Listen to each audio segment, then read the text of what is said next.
नमस्कार दोस्तों, आप सभी का एक बार फिर से स्वागत है मेरे इस चैनल पे।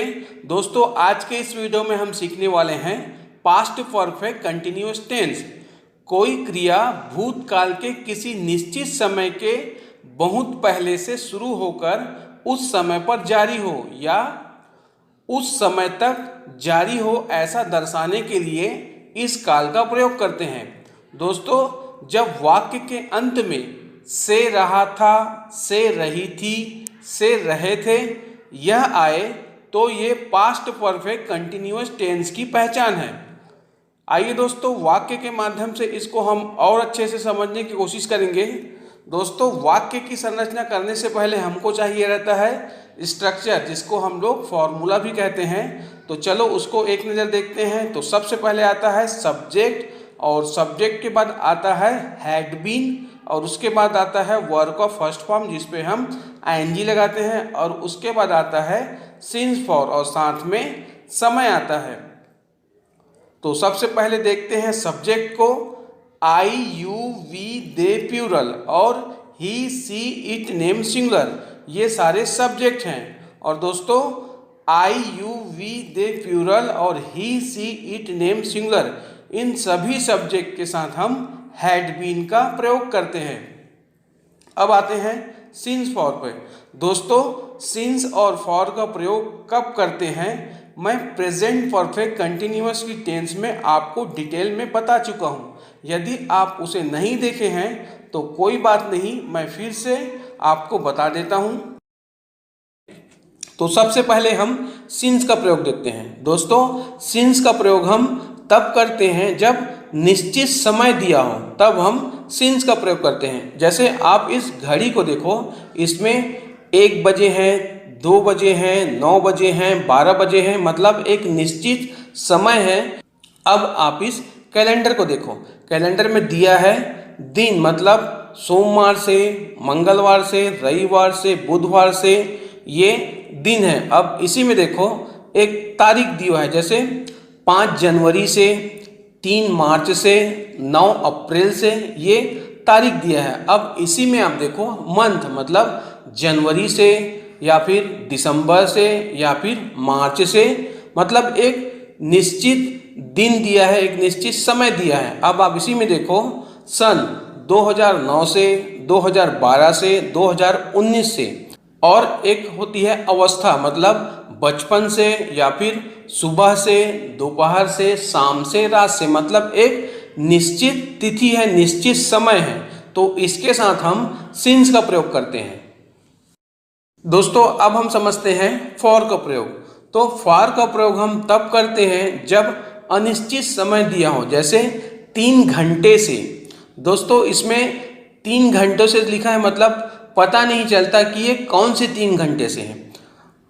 3 दिनों से, अब इसमें भी देखो 3 दिनों से है, मगर ये कौन से 3 दिनों से है ये पता नहीं चलता। तो ऐसी स्थिति में जब समय अनिश्चित हो तब हम फॉर का प्रयोग करते हैं।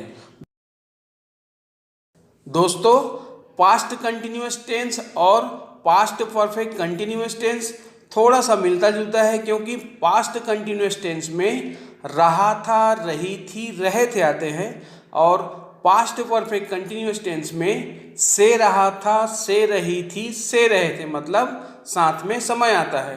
तो चलो वाक्य के माध्यम से इसको मैं और अच्छे से समझाने की कोशिश करता हूँ। तो वाक्य है मैं पढ़ रहा था। दोस्तों, ये पास्ट कंटिन्यूअस टेंस का वाक्य है। तो इसका इंग्लिश ट्रांसलेशन होगा आई वॉज रीडिंग, मतलब मैं पढ़ रहा था। दोस्तों, अब इसी वाक्य को मैं ऐसे बोलूं कि मैं 2 घंटों से पढ़ रहा था, मतलब 2 घंटे से पढ़ रहा था। दोस्तों, ये पास्ट परफेक्ट कंटिन्यूअस टेंस का वाक्य है। तो चलो इसको हम इंग्लिश में ट्रांसलेट करते हैं। हमें तो स्ट्रक्चर पता है। सबसे पहले आता है सब्जेक्ट, और सब्जेक्ट के बाद आता है हैड बीन, और हैड बीन के बाद आता है वर्ब का आईएनजी फॉर्म, और उसके बाद आता है सिंस फॉर। तो दोस्तों, वाक्य में सब्जेक्ट है आई, तो हम सबसे पहले लिखते हैं आई को, और उसके बाद आएगा हैड बीन, तो लिख देते हैं हैड बीन को। और यहाँ पे क्रिया हो रही है पढ़ने की, और पढ़ने को हम रीड कहते हैं। तो रीड में आईएनजी लगा देंगे तो ये हो जाएगा रीडिंग, और उसके बाद फिर 2 घंटे से, तो यहाँ पर सिंस फॉर, तो यहाँ पे लगेगा फॉर, मतलब 2 आवर्स। तो इसका ट्रांसलेशन होगा I had been reading for 2 hours, मतलब मैं 2 घंटे से पढ़ रहा था। वर्षा हो रही थी, दोस्तों ये पास्ट कंटिन्यूस टेंस का वाक्य है। तो चलो इसको हम इंग्लिश में ट्रांसलेट करते हैं। इट वॉज रेनिंग, मतलब वर्षा हो रही थी। अब दोस्तों इसी वाक्य को मैं ऐसे बोलूं, 2 दिनों से वर्षा हो रही थी, तो दोस्तों ये पास्ट परफेक्ट कंटिन्यूस टेंस का वाक्य है। तो चलो इसको हम इंग्लिश में ट्रांसलेट करते हैं। तो इसका इंग्लिश ट्रांसलेशन होगा it had been raining for 2 days, मतलब 2 दिनों से वर्षा हो रही थी। मैं लिख रहा था, दोस्तों ये पास्ट कंटिन्यूस टेंस का वाक्य है। तो इसको चलो पहले इंग्लिश में ट्रांसलेट करते हैं। आई वॉज राइटिंग, मतलब मैं लिख रहा था। दोस्तों अब इसी वाक्य को मैं ऐसे बोलूं, मैं 2 बजे से लिख रहा था, तो यह पास्ट परफेक्ट कंटिन्यूस टेंस का वाक्य है, क्योंकि इसमें 2 बजे से लिख रहा था बता रहे हैं। तो इसको हम ऐसे ट्रांसलेट करेंगे, I had been writing since 2 o'clock, मतलब मैं 2 बजे से लिख रहा था।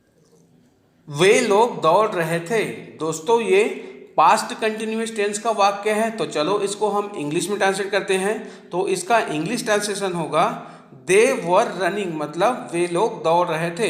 दोस्तों अब इसी वाक्य को मैं ऐसे बोलूं, वे लोग सुबह से दौड़ रहे थे। दोस्तों ये पास्ट परफेक्ट कंटिन्यूस टेंस का वाक्य है। तो चलो इसको हम इंग्लिश में ट्रांसलेट करते हैं। They had been running since morning, मतलब वे लोग सुबह से दौड़ रहे थे। चलिए दोस्तों अब हम निगेटिव सेंटेंस भी बनाना सीखते हैं, जिसको हम नकारात्मक वाक्य कहते हैं। स्ट्रक्चर, तो स्ट्रक्चर तो हमें पता है, सबसे पहले आता है सब्जेक्ट, सब्जेक्ट के बाद आता है हैड, और हैड के बाद आता है नॉट, और नॉट के बाद आता है बीन, और उसके बाद आता है वर्ब का फर्स्ट फॉर्म जिसपे हम आईएनजी लगाते हैं, और उसके बाद आता है सिंस फॉर, सिंस फॉर के साथ समय लगता है, और उसके बाद आता है ऑब्जेक्ट। तो इसी फॉर्मूले की मदद से इस वाक्य को हम इंग्लिश में ट्रांसलेट करते हैं। तो वाक्य है तुम सुबह से नहीं पढ़ रहे थे, तो इसका इंग्लिश ट्रांसलेशन होगा you had not been reading since morning, मतलब तुम सुबह से नहीं पढ़ रहे थे। मैं 2 बजे से नहीं लिख रहा था। अब इस वाक्य को हमें इंग्लिश में ट्रांसलेट करना है। तो चलिए इसको इंग्लिश में ट्रांसलेट करते हैं। I had not been writing since 2 o'clock, मतलब मैं 2 बजे से नहीं लिख रहा था। वे लोग सुबह से नहीं दौड़ रहे थे। अब इस वाक्य को इंग्लिश में ट्रांसलेट करना है। तो चलिए इसको इंग्लिश में ट्रांसलेट करते हैं। They had not been running since morning, मतलब वे लोग सुबह से नहीं दौड़ रहे थे।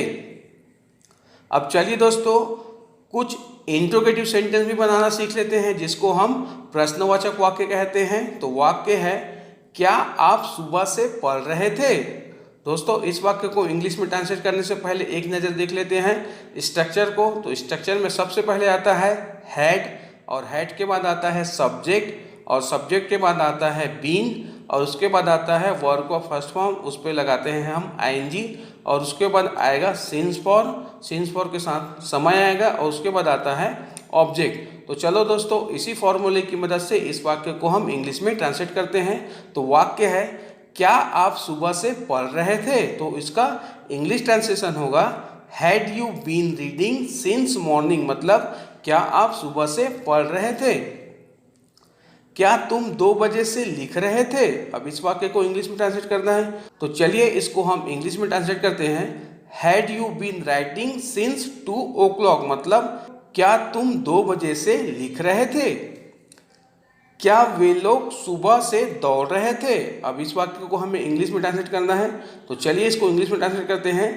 Had they been running since morning, मतलब क्या वे लोग सुबह से दौड़ रहे थे। चलिए दोस्तों अब हम इंट्रोगेटिव नेगेटिव सेंटेंस भी बनाना सीखते हैं, जिसको हम प्रश्नवाचक नकारात्मक वाक्य कहते हैं। तो वाक्य है क्या तुम सुबह से नहीं पढ़ रहे थे। अब इस वाक्य को हमें इंग्लिश में ट्रांसलेट करना है। तो सबसे पहले हमको चाहिए रहेगा स्ट्रक्चर। तो स्ट्रक्चर तो हमें पता है, सबसे पहले आता है हेड और उसके बाद आता है सब्जेक्ट, सब्जेक्ट के बाद आता है नॉट, नॉट के बाद आता है बीन, बीन के बाद आता है वर्ब का फर्स्ट फॉर्म जिसपे हम आईएनजी लगाते हैं, और उसके बाद आता है सिंस फॉर, सिंस फॉर के साथ समय आता है, और उसके बाद आता है ऑब्जेक्ट। तो चलो दोस्तों, इसी फॉर्मूले की वजह से इस वाक्य को हम इंग्लिश में ट्रांसलेट करते हैं। तो वाक्य है, क्या तुम सुबह से नहीं पढ़ रहे थे। तो इसका इंग्लिश ट्रांसलेशन होगा had you not reading since morning, मतलब क्या तुम सुबह से नहीं पढ़ रहे थे, क्या तुम 2 घंटे से नहीं लिख रहे थे। अब चलिए दोस्तों, इस वाक्य को हम इंग्लिश में ट्रांसलेट करते हैं। तो इसका इंग्लिश ट्रांसलेशन होगा had you not been writing for 2 hours, मतलब क्या तुम 2 घंटे से नहीं लिख रहे थे। क्या वे लोग 7 बजे से नहीं दौड़ रहे थे। अब इस वाक्य को हमें इंग्लिश में ट्रांसलेट करना है। तो चलिए इसको हम इंग्लिश में ट्रांसलेट करते हैं। Had they not been running since 7 o'clock, मतलब क्या वे लोग 7 बजे से नहीं दौड़ रहे थे।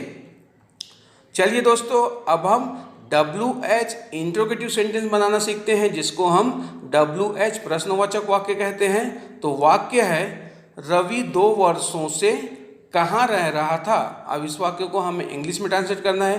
तो एक नज़र देख लेते हैं हम स्ट्रक्चर को, जिसको हम फॉर्मूला कहते हैं। तो सबसे पहले आएगा WH, और WH के बाद आता है हेड, और हेड के बाद आता है सब्जेक्ट है बीन, और उसके बाद आता है वर्ब का फर्स्ट फॉर्म जिसपे हम आईएनजी लगाते हैं, और उसके बाद आता है सिंस फॉर, और सिंस फॉर के साथ आता है समय, और उसके बाद आता है ऑब्जेक्ट। तो चलो दोस्तों, इसी फॉर्मूले की वजह से इस वाक्य को हम इंग्लिश में ट्रांसलेट करते हैं। तो वाक्य है, रवि 2 वर्षों से कहाँ रह रहा था।